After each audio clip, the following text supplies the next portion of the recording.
By the end of the 90s, mature gaming was becoming a huge priority to publishers thanks to the success of the Sega Mega Drive and PlayStation, and its popularity would only expand going into the 6th generation. Rockstar Games were already off to a flying start with their Grand Theft Auto franchise. The first 2 games were open-world, overhead, action shooter driving hybrids set in a criminal environment on 3 separate maps. Despite the first one becoming the most successful game published by BMG Interactive, the company was purchased by Take-Two Interactive, and the Houser brothers moved to New York. BMG Interactive would reform as Rockstar Games. The team itself was the same and continued to release one game after another, including Earthworm Jim 3D, Midnight Club Street Racing, and Smuggler's Run.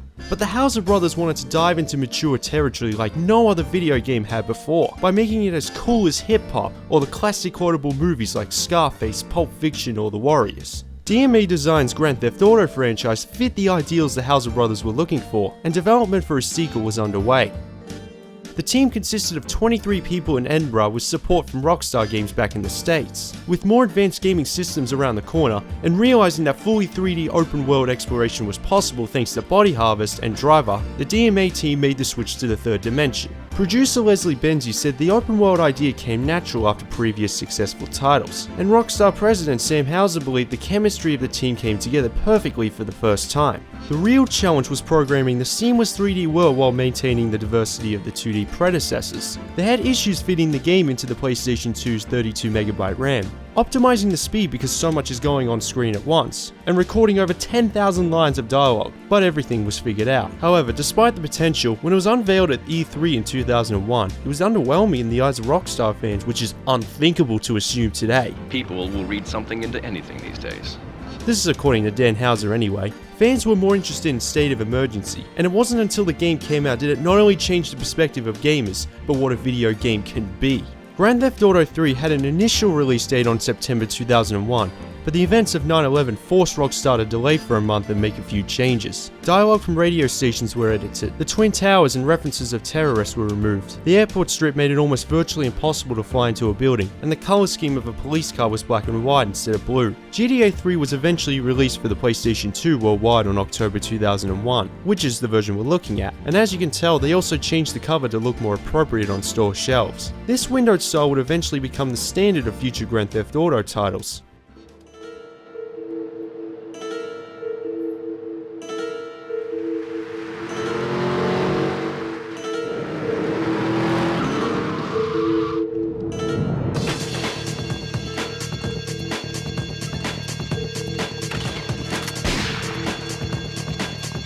A bank robbery is taking place in Liberty City. But then... Sorry, babe. I'm an ambitious girl.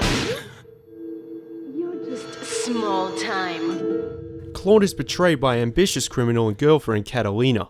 He survives the gunshot, but is sentenced to 10 years for the robbery. He is being transferred by a prison truck, but then cartel gangsters attack the convoy, and Claude and 8-Ball inadvertently escape. The bridge blows up, and 8-Ball gives Claude some work with members of the Leone Mafia family. I see nothing but good things for you, my boy. He works for different people across Liberty City in order to get closer to the woman that betrayed him and get his revenge. You have been a busy boy.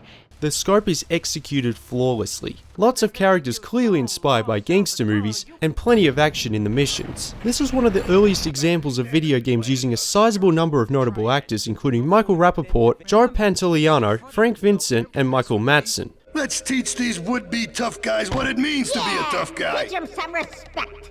No son of mine gets to buy some triads. Your father, God rest his soul, took no crap from no triads back in Sicily. But the actual storytelling isn't really there. Whenever a cutscene is on, you're given a task, and that's it. There will be the occasional conversation of current events, but this ruined my engagement, and it felt like it ended abruptly. But what can you do if the main protagonist, whom we don't even know is called until San Andreas, is a mute?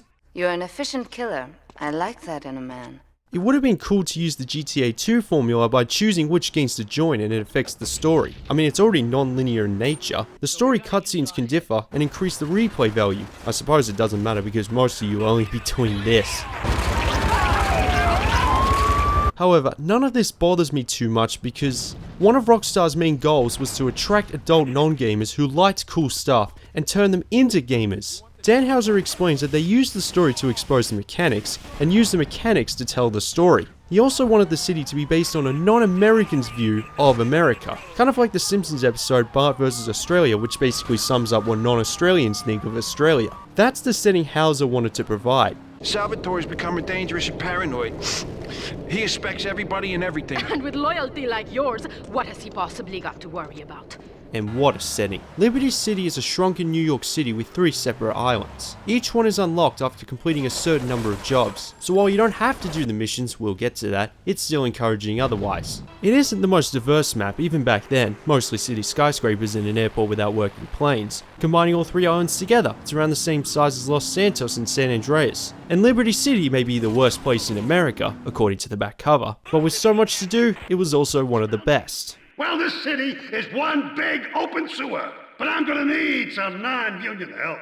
Now before I go any further, I just want to point out that any flaws I mention, every single one has eventually been improved or rectified in future GTA titles. Think of these drawbacks as know what to expect notices, because GTA 3 took a giant step going into the 3rd dimension, and each title kept taking those steps. I haven't properly played this in ages. I had GTA 3 on the PC once and only got as far as the middle of the city, but if I was able to complete all the storyline missions now, clearly it's still playable. He is understandably cautious.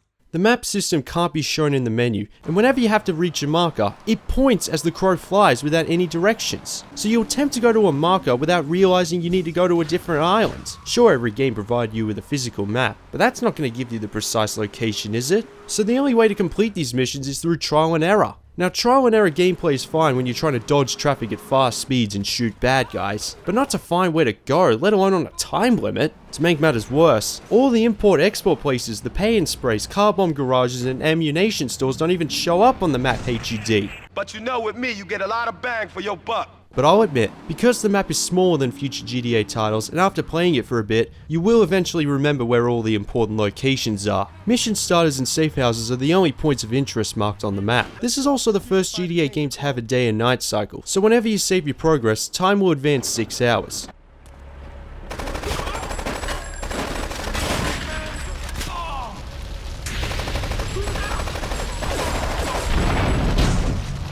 The on-foot controls feel quite clunky. You can't move the camera around unless you're standing still. The gun rotates like a water sprinkler. It's like Claude is using a gun for the first time and isn't very composed. And you can't strafe. When you see an enemy, you're already exposed to gunfire and it's impossible to take cover while getting a good aim, because the moment you walk in, you're immediately wasted. I had to snipe most of the enemies in an area to stand a chance. I don't think the game designers anticipated players resorting to this. Fortunately, the PC version gave you the ability to strafe. Rockstar North have definitely come a long way. Although Claude is pretty agile, how I managed to escape this is beyond me. And he even has the mobility to go to places he ain't supposed to be. He can't jump onto ledges and is really unfit. He can only sprint for 5 seconds before running out of breath. Speaking of that, he also can't swim. Like, what the hell is that?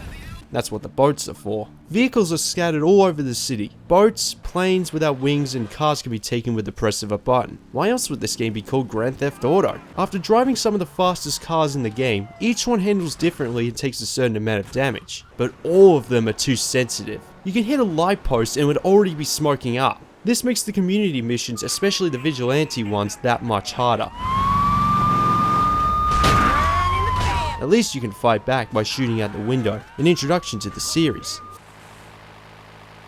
Flying is almost impossible, and I say almost because planes are designed so you cannot fly them, but true GTA aficionados who have played this more than I want to know found special ways to control them, but now that we have San Andreas and 5, I don't think it's worth the effort. Regardless of what vehicle you're using, a radio station is available and uses a licensed soundtrack which I can't demonstrate. Before Grand Theft Auto, the Houser brothers always wanted to get into music. I mean, why do you think the game publisher they reformed was called Rockstar? They wanted to make sure the soundtrack fit in with the game seamlessly. If he squeals, I squeal. It took around 7 hours to complete the main storyline missions, and even then I was only 32% of the way. Perfecting GTA 3 takes about as long as completing all the storyline missions in San Andreas. The only missions that truly suck are the ones with time limits, because the aforementioned markers don't give a clear indication as to where to go, and cars take very little damage. Besides, the only reward for all that effort is bragging rights, which aren't very strong. Okay, you get special rewards for completing side quests like import, export, remote controls, rampage kill frenzies, 100 hidden packages and services to the community, taxi driver, paramedic, firefighter and vigilante. But reaching the 100% mark? Nothing. With the exception of weapons, what do you even use that money for? All safe houses are unlockable, not an optional purchase, and there are no customizable features unless you want to cheat. So the only replay value lies in the war between you and the worst place in America.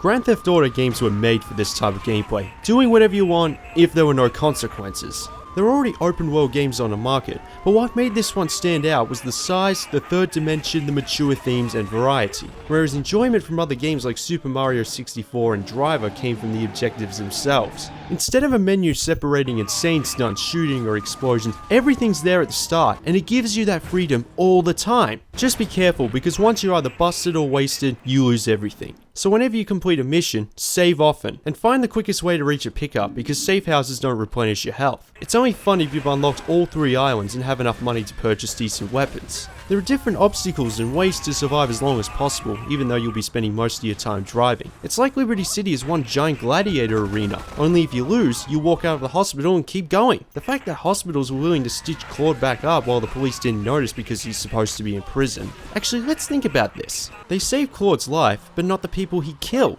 And why would doctors even want to save this scumbag? What he's doing is much worse than that bank robbery at the beginning. Doesn't that sound unusual? Anyway, despite GTA 3 showing its age, rampaging hasn't. I was so genuinely surprised by how fun it was to cause mayhem, I forgot all about the know what to expect notices. The one thing GTA 3 has an advantage over its successors is that the gameplay is faster and more aggressive. Even One Star will start a demolition derby. Just steal a rhino and you'll be okay.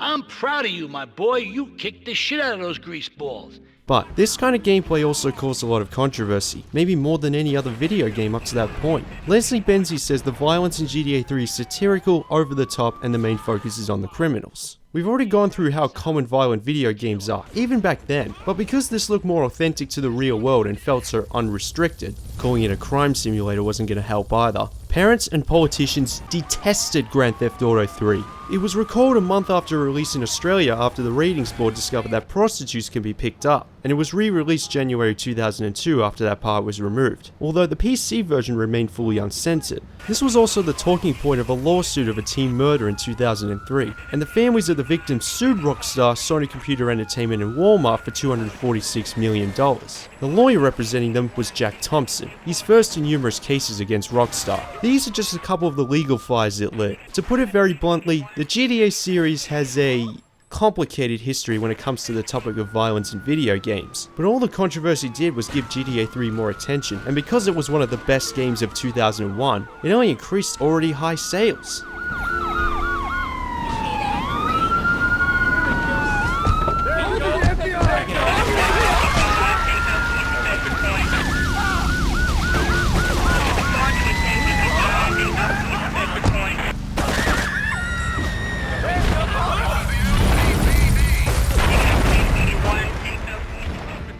Because so many titles have been released over the years, this one is very simple by today's standards. Lightweight is probably the best way to describe it, but back in 2001 when the PlayStation 2 was only a year old, this was the shit. And Sony felt the same way when they signed a deal with Rockstar to make GTA 3 a console exclusive for 2 years to help drive the sales of the PS2. And DMA Design became a parent company to Rockstar a few months after the release of GTA 3, and became the developer we all know today.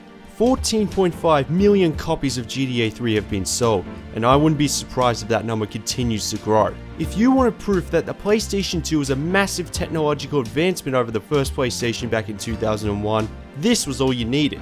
Combine it with a kick-ass personality, and you have the video game equivalent of a likable movie villain. It may be despicable, but it's way too entertaining to hate. It deserves all the success it got. With over 70 missions, 3 islands, and multiple gameplay mechanics, Grand Theft Auto 3 was the first in the series that overwhelmed us all, and became the template for all open world franchises today. The impact it had on video gaming as a whole cannot be overstated.